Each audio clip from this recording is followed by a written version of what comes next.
So, sa wakas, natapos din. No? So, for 1 whole month, tinalakay natin yung 2 Corinthians chapter 8. At ito na yung pinakahuling sermon. Sa pinakahuling verses na tayo ng 2 Corinthians 8. So, next Lord's Day, switch na tayo sa focus natin sa doctrine of the Word of God. No? So, pero ito, bilang huling sermon, siguro kahit i-fill in the blanks ko, dapat masagot nyo na to, no? So, pang-apat na ulit na to. So, si Paul ay nag-gather ng funds dito sa 2 Corinthians 8 para tumulong sa Jerusalem, Judean church, dahil sila ay nagsasuffer from a plague, na nagsasuffer sila mula sa plague, no?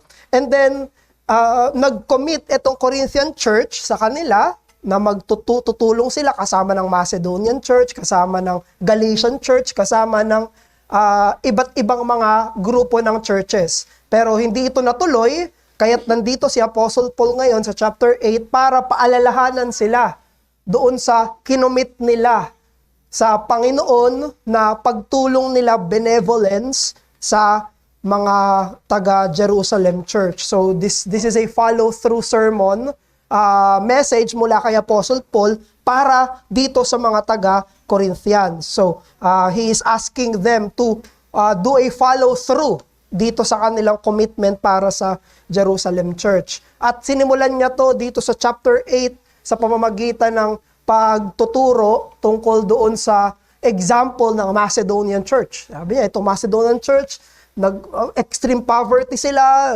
mahirap sila, pero sila ay punong-puno yung puso nila sa pagpapasalamat, kasiyahan sa Panginoon, na ibinigay nila yung sarili nila para sa pagtulong sa mga ibang nangangailangan.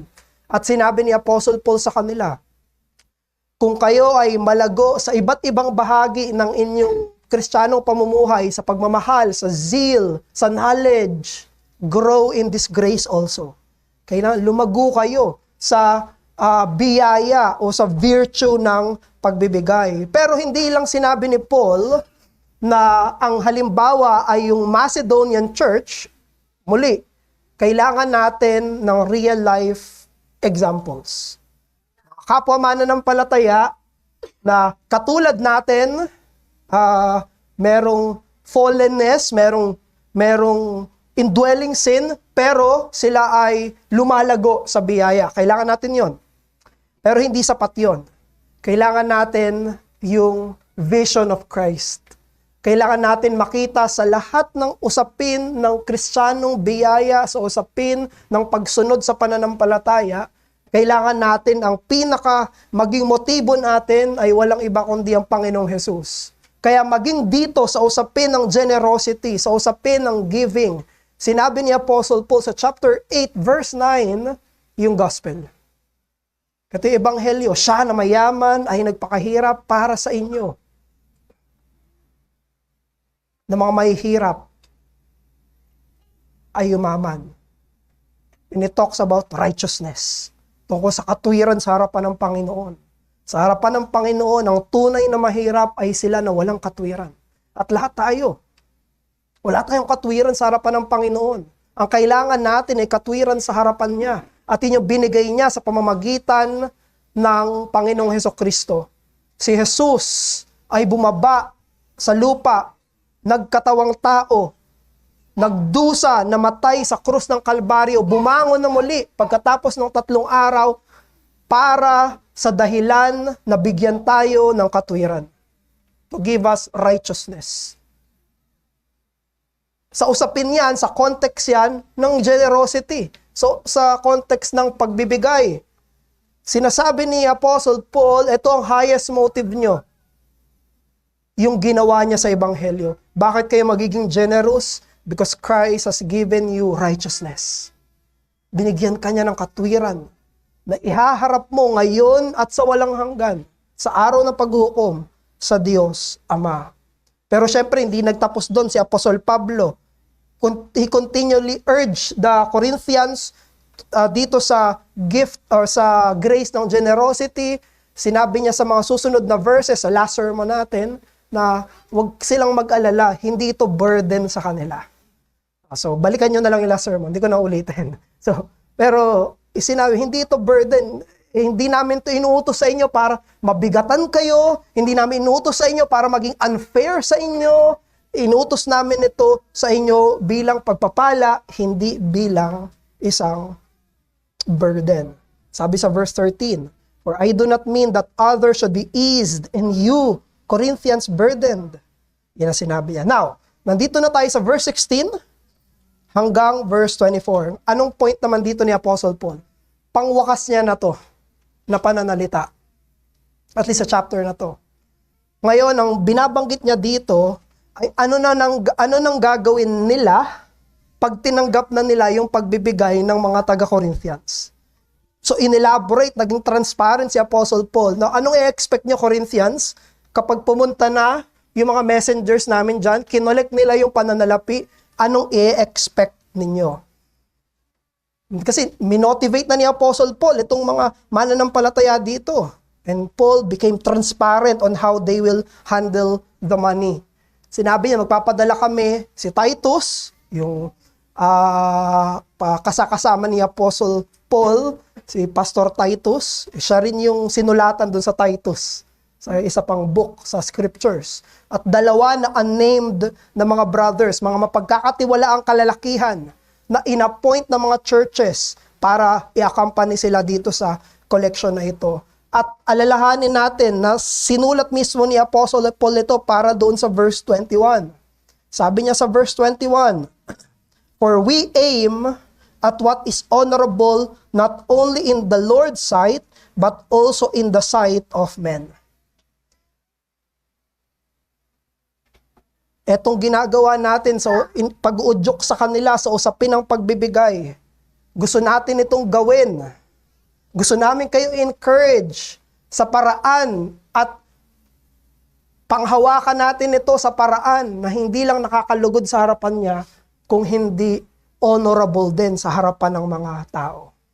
Ganyan niya in-encourage itong mga taga-Corinthians. Na yung generosity, ini-encourage siya dapat pastorally, and hinahandle dapat siya ng mayroong integrity. This is how he encouraged the Corinthian church.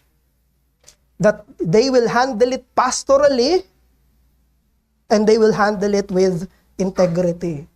Kaya pag tinignan natin yung unang-unang verse, sa verse 16, sinabi doon, "But thanks be to God, who put into the heart of Titus the same earnest care I have for you." Ito yung pastoral side.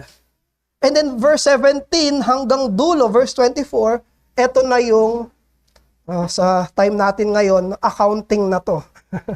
So usapin na to ng financial handling, na merong integrity yung mga finances. So doon natin titignan yung dalawang yan, verse 16 para sa unang punto at verse 17 hanggang dulo, verse 24, para sa pangalawang punto. So number 1, let's see. Sa pag-encourage ni Apostle Paul sa kanilang generosity, he wants to be clear na ang kanyang motive ay pastoral. Ang motibo niya sa pag-uutos, sa pag-uudyok sa kanila ay pastoral. Niremind ni Apostle Paul ang mga taga-Corinthians na sila ay minamahal niya, sila ay pinapahalagahan niya, at sila ay pinagpapastoran niya. No? Gusto malaman ni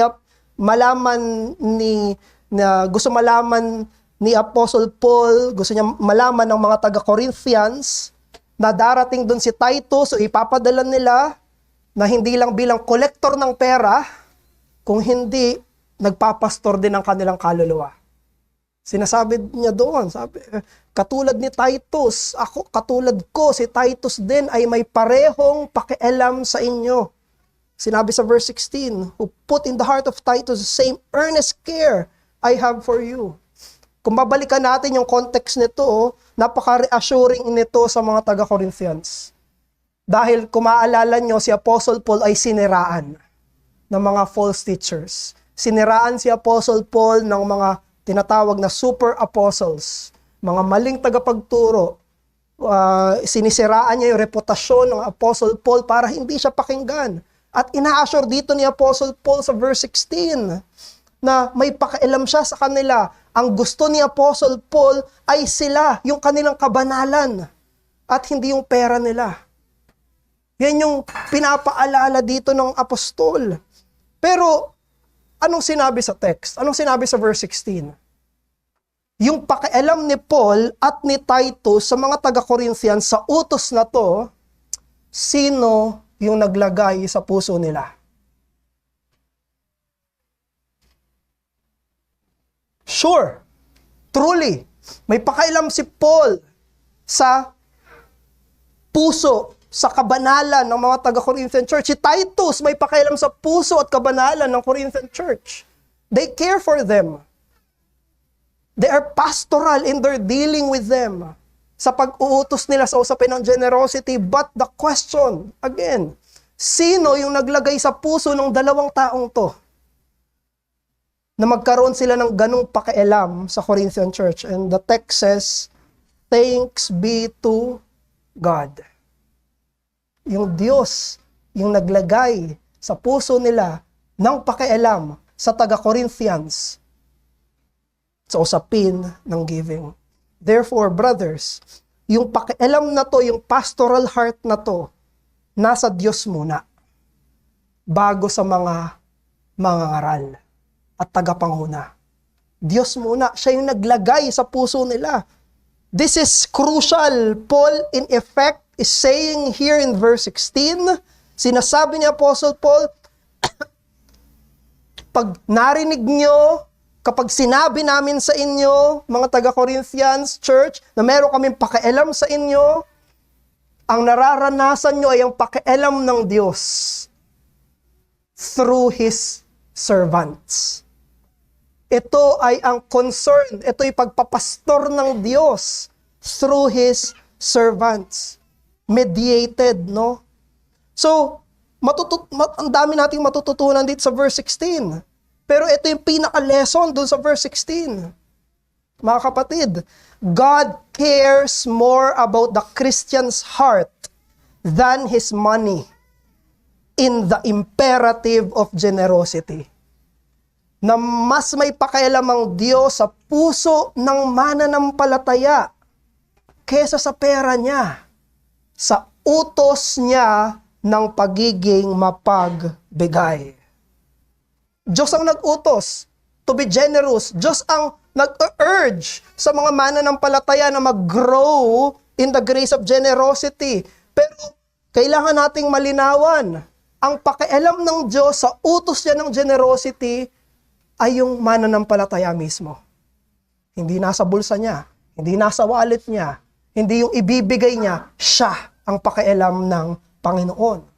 Later, sa chapter 12, ito yung sabi ni Apostle Paul. 2 Corinthians 12, verse 14. Sabi niya, for I seek not what is yours, but you. Hindi yung sinasabi niya dito sa verse 16. It's the same. Sinabi, ang pakialam ko, kayo, hindi yung meron kayo. Ang pakialam ko ay ikaw, mananampalataya, hindi kung ano yung mga possessions mo. Hindi yung possessions, hindi yung pera, hindi yung material, ikaw. Yan yung sinasabi ni Apostle Paul at, of course, sino ang nag-udyo kay Apostle Paul? Diyos. In effect, ito ay Diyos. Kaya pag binabasa natin yung scriptures, nakakabasa tayo ng mga imperative tungkol sa generosity, nakakapakinig tayo ng mga pagtuturo tungkol sa usapin ng pagbibigay, kailangan nating tignan ng Diyos ng tama. Huwag natin tignan ng Diyos bilang isang tax collector. Huwag. Never. Huwag natin tignan ng Diyos bilang naniningil. Tignan natin ang Diyos bilang pastol. Pinagpapastulan niya ako. Kapag inuutusan niya ako sa usapin ng generosity, He is shepherding my heart. He is shepherding our hearts. Nabanggit ko na ito previously, pero kapag binrowse nyo yung New Testament, pag binrowse nyo yung 4 Gospels, pag iniskan natin ito, pag tinignan natin sa usapin ng pera doon sa Matthew, Mark, Luke, John, Ginagamit ng Panginoong Jesus ang usapin ng pera, pero ang punto niya ay hindi pera. Ginagamit ni Jesus yung usapin ng pananalapi, pero ang pinakapunto niya sa maraming pagtuturo niya sa pera ay higit sa pera. Mas malalim sa salapi. They are all teaching the hearers about the deeper things in life. For example, naalala nyo yung a parable of the rich fool. Sinabi ni Jesus, nagturo siya tungkol sa isang mayamang hangal. Ano yung punto niya doon? Hindi niya punto doon yung pera ng mayaman. Ang punto niya doon ay itong mayaman na ito, sa sobrang pag-iisip niya sa pananalapi, wala na siyang panahon para isipin yung kaluluwa niya. Yun yung point. The rich young ruler, yung tagpo ni Jesus at nung young ruler, nung sinabi ni Jesus, ibigay mo lahat ng pananalapi mo, sumunod ka sa akin. Tungkol ba sa pera yon? Hindi. Tungkol iyon sa covetousness. Tungkol iyon sa pag-ibig sa pera. Tungkol iyon sa self-denial. Tungkol iyon sa self-righteousness nung batang lalaking iyon. Parable of talents. Sikat na parable ni Jesus. Tungkol ba, yung talents kasi currency yun, parang peso, dollar. Yan. Yung parable of talents, tinuro yun ng Panginoong Jesus. Pero, tungkol ba sa pera yon? Hindi. Tungkol yun sa accountability natin sa harapan ng Panginoon. Tungkol yun sa stewardship natin. You see, brethren, money matters. Yes. But money is never the main thing. Hindi. Kaya kapag ina-address ng Biblia yung usapin ng pananalapi, dahil merong kapangyarihan ng pera na ipakita kung ano yung nasa puso natin. Hindi tungkol sa pera. Diagnostic tool lang yun. Pang-test lang yun. Pero ang pinakapunto, ano yung nasa puso natin. Kaya kapag inuutusan tayo ng Diyos na lumago sa biyaya ng pagiging mapagbigay, ito ay pag-aaruga ng Diyos sa kaluluwa natin. Inaaruga niya, pinagpapastulan niya, inaalagaan niya yung mga puso natin. Therefore, the challenge is this: receive the imperative of generosity as God shepherding your heart. Ganun mo siya tignan. Sa usapin ng pangangaral, pagbabasa, pakikinig, sa usapin ng pagbibigay, kapag meron tayo niyan, ang unang-unang iisipin mo, pinagpapastulan ako ng Diyos. Sine-shepherd niya ako. No? Napaka-realistic ni Apostle Paul. No? At tayo rin, dapat realistic tayo. Totoo at tragically na totoo na merong mga pastor at mga churches na motivated ng ganid at pagmamahal sa pera na inaabuso yung turo sa usapin ng pagkakaloob. Totoo yan. At napakaraming mga mananampalataya ang bit-bit yung sugat mula sa mga iglesia na ganid. Na merong sugat dahil na-manipulate sila dati. Dahil giniltrip sila dati. Dahil napapaniwala sila sa mga prosperity gospel na mga pagtuturo. Totoo yan. No? At dahil sa trauma na yon, the moment na lalabas o pag-uusapan ang usapin ng pagbibigay, sa usapin ng pagiging mapagbigay, ay nagiging defensive agad yung puso nila. Tumataas agad yung kanilang guard. Sumasarado ka agad yung kanilang puso. At totoo yan, nangyayari yan. Pero hindi natin dapat hayaan na yung kasalanan ng tao at mga maling turo ang mag-redefine kung paano natin titignan ng Biblia. At kung paano natin titignan ng Diyos.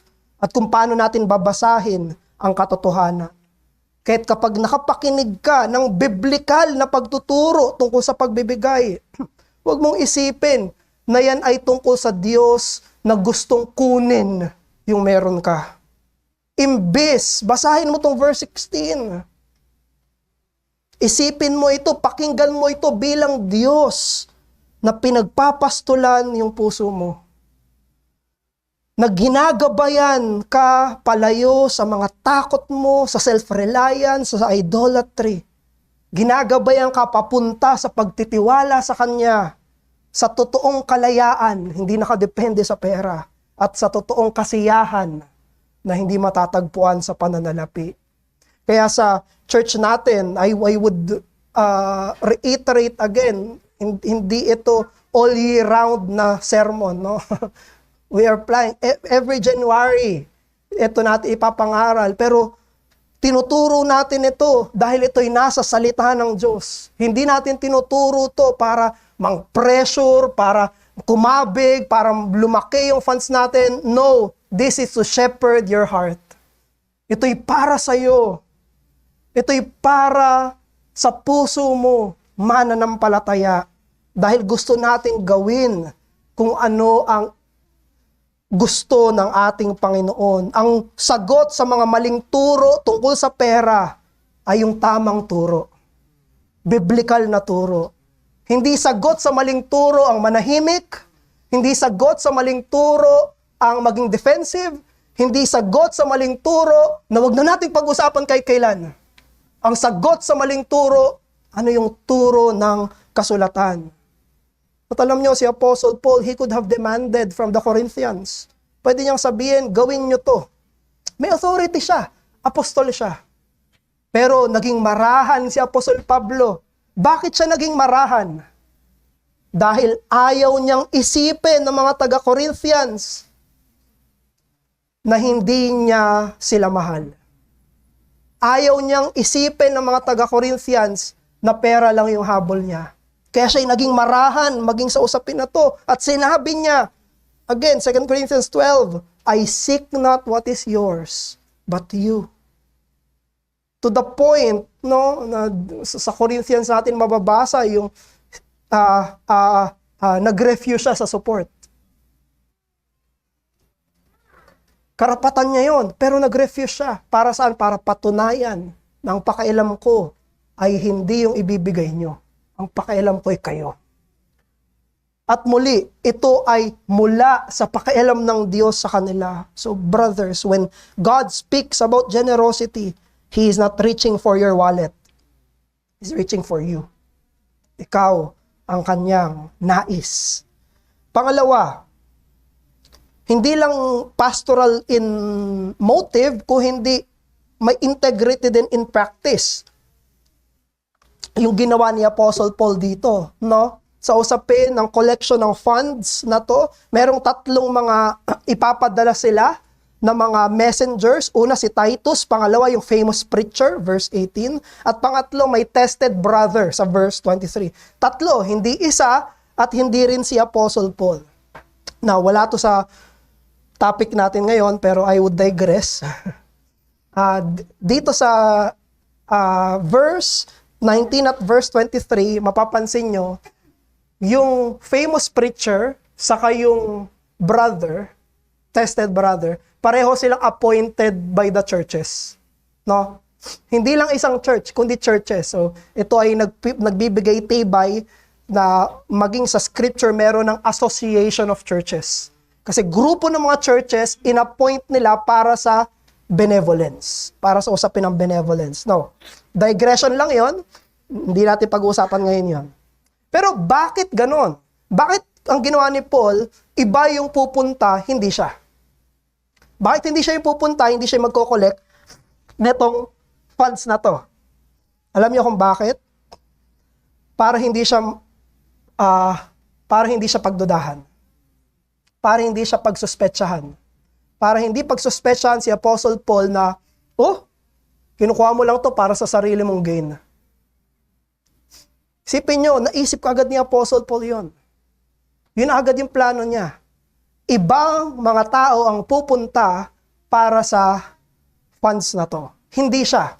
Siya yung nagpipreach, siya yung nangangaral, siya yung nag-urge, siya yung nagtuturo. Pero ibang tao yung pupunta doon. At ang purpose niya ay yung verse 21. Again, let's read verse 21. For we aim what is honorable not only in the Lord's sight, but also in the sight of man. Ano yung honorable na yon? Honorable sa usapin ng finances. Sa usapin ng pananalapi. No?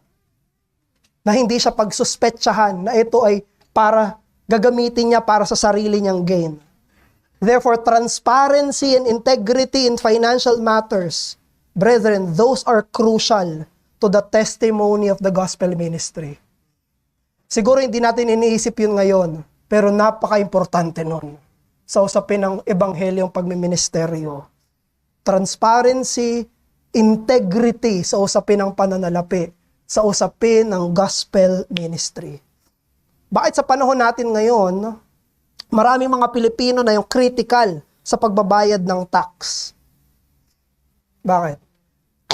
Hindi dahil ayaw nila magbayad ng tax, kung hindi dahil sa samot-sari na mga controversy na kinakaharap ng bansa sa usapin ng corruption. Ang iisipin nila, magbabayad ako ng tax, tapos mapupunta lang kanino? Kalakurakot. Kaya marami ay nagdadalawang isip. Nagrereklamo, nagsabi, hindi naman ito mapupunta sa tama. You see, it is difficult to entrust your money to institutions which are proven not to be trustworthy. Totoo yan. Kaya sa usapin ng pananalapi, pagtitiwala at integridad at transparency ay napaka-importante. At yun nakita natin kay Paul. Yan mismo yung ginawa niya. Yan mismo yung pinatunayan niya. Kailangan clear tayo dito. Hindi ito mapupunta sa akin, hindi ako ang mag-handle, iba yung mag-handle, mga mapagkakatiwala ang mga tao para safe yung gospel ministry. Merong integrity. Merong good testimony sa harapan ng iba. Ano? Sobrang dami ng mga church workers at even mga churches na dahil sa pag-misuse nila ng funds ng churches, ay nawala yung kanilang mabuting patotoo. Hindi lang po ang scandal sa gospel ministry ay mga adultery. Meron ding finances. Yan yung dalawang magkasama palagi. No? Kasi yung pangatlo nakatago eh. Ano yung tatlong pitfall? Girls, gold, and glory. Girls, mga sexual scandals. Gold, mga financial scandals. Glory, prideful heart. Siyempre, tago to, hindi mo na makikita agad to eh. Pwera na lang kung bukang bibig niya, sarili niya. Pero yan yung mga sumisira sa mga ebanghelyong ministeryo, sa mga gospel ministries. Ano? Kaya yan, isipin nyo si Apostle Paul, hindi pa nangyayari. Pinoprotektahan niya na yung gawain ng ebanghelyo na hindi ito pag-isipan ng masama. Hindi sapat na sabihin ng mga churches o sabihin ng mga pastors na God knows my heart. Hindi. Ang sinabi niya sa verse 21, honorable not only in the Lord's sight but also in the sight of men. Hindi lang honorable sa Diyos, kung hindi honorable sa harapan ng tao. Na hindi ka panghihinalaan, ay may ginagawa yan. At anong ginawa ni Apostle Paul para hindi mangyari yon? Hindi siya yung humahawak ng pera. Ibang tao, tatlo pa na ibang tao na kinomend niya ng mga mapagkakatiwalaan.